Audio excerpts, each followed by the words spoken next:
Salam, selamat pagi. Tuhan memberkati kita sekaliannya.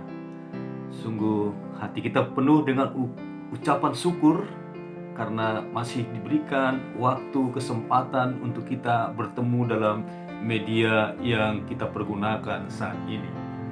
Sebelum kita mendengarkan firman Tuhan yang menerangi setiap langkah kehidupan kita sepanjang hari ini, mari kita persiapkan hati dan pikiran kita berdoa. Terima kasih Tuhan, kami bersyukur untuk hari yang masih Tuhan anugerahkan untuk kami jalani hari ini.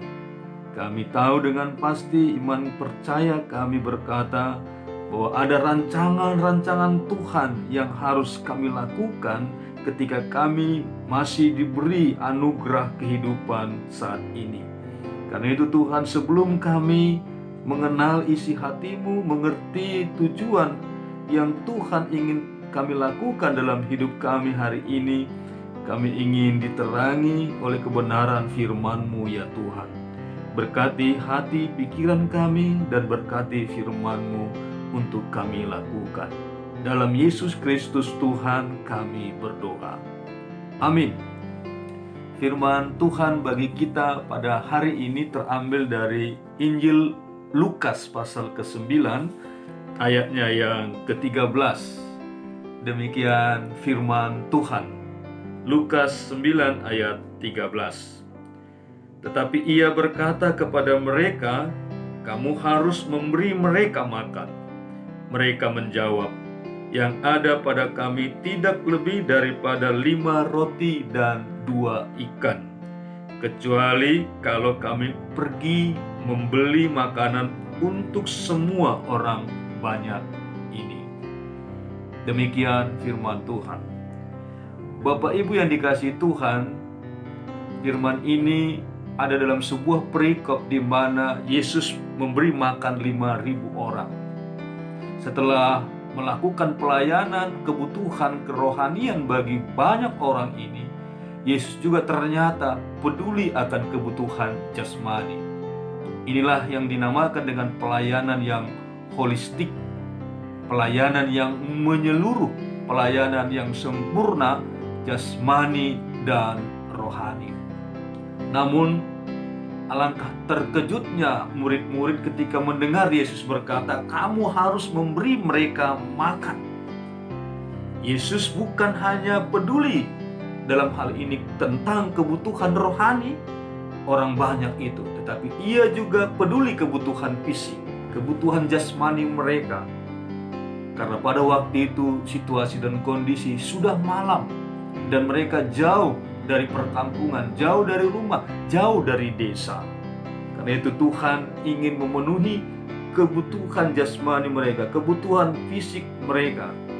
Hanya mari coba kita pikirkan, bagaimana cara memenuhi kebutuhan makan orang sebanyak itu di tempat yang sunyi, seperti situasi dan kondisi pada waktu itu, jauh dari permukiman, jauh dari desa, rumah mereka, tempat mereka tinggal.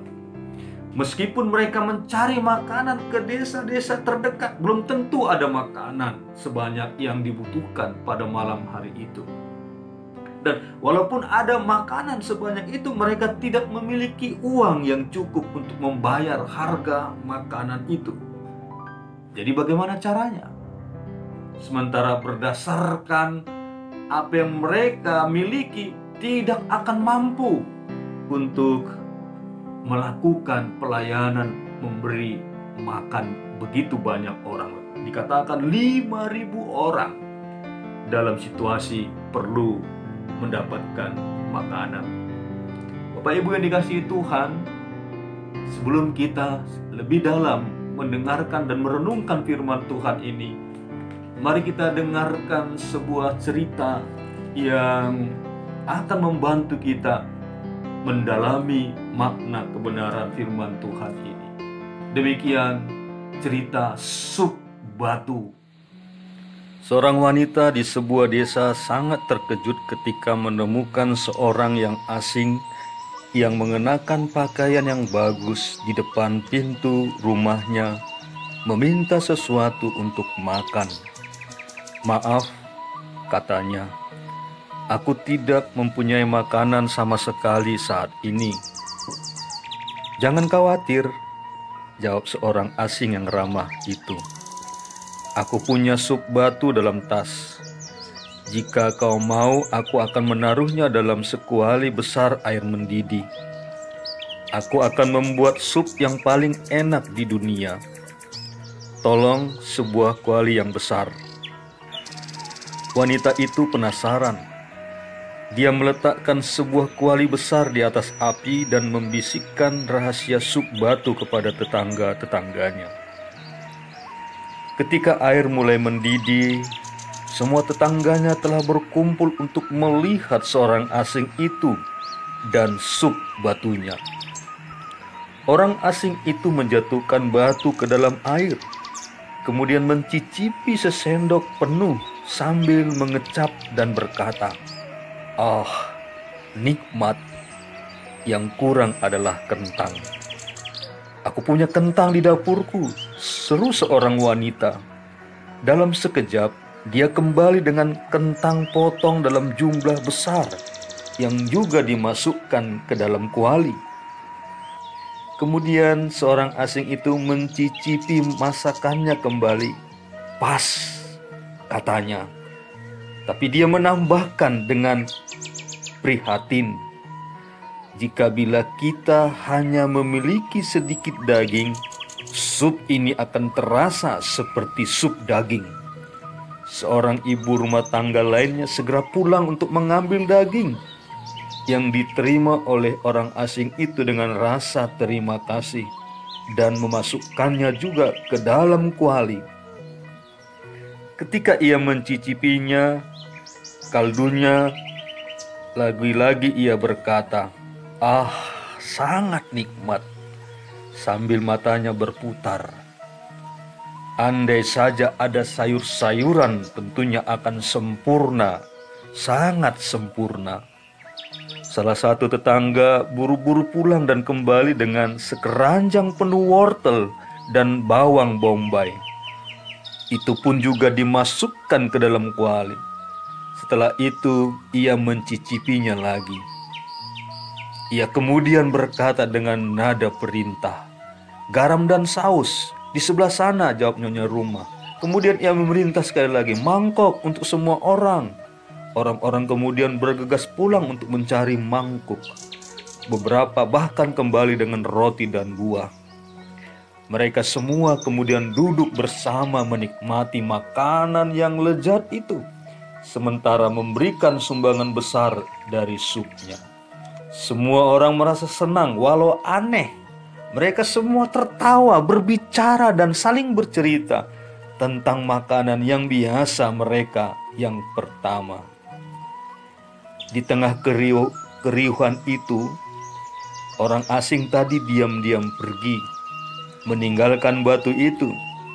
Batu yang setiap saat bisa mereka gunakan untuk memasak sup terenak di dunia. Bapak Ibu yang dikasihi Tuhan,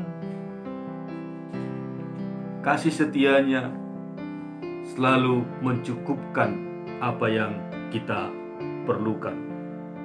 Ketika Yesus menyuruh murid-murid untuk membagi orang banyak ke dalam kelompok-kelompok yang terdiri dari 50 orang.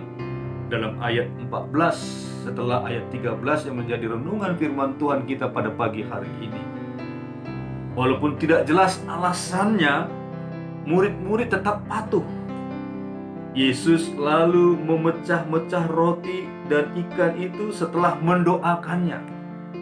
Apa yang terjadi kemudian? 5 roti dan 2 ikan yang sudah dipecah-pecah oleh Yesus ternyata mampu mencukupi kebutuhan makan 5.000 orang lebih. Dan dalam ayat 17 kalau kita baca seterusnya, masih ada sisa sebanyak 12 bakul. Dalam melayani orang lain, kita sering bersikap sama seperti murid-murid.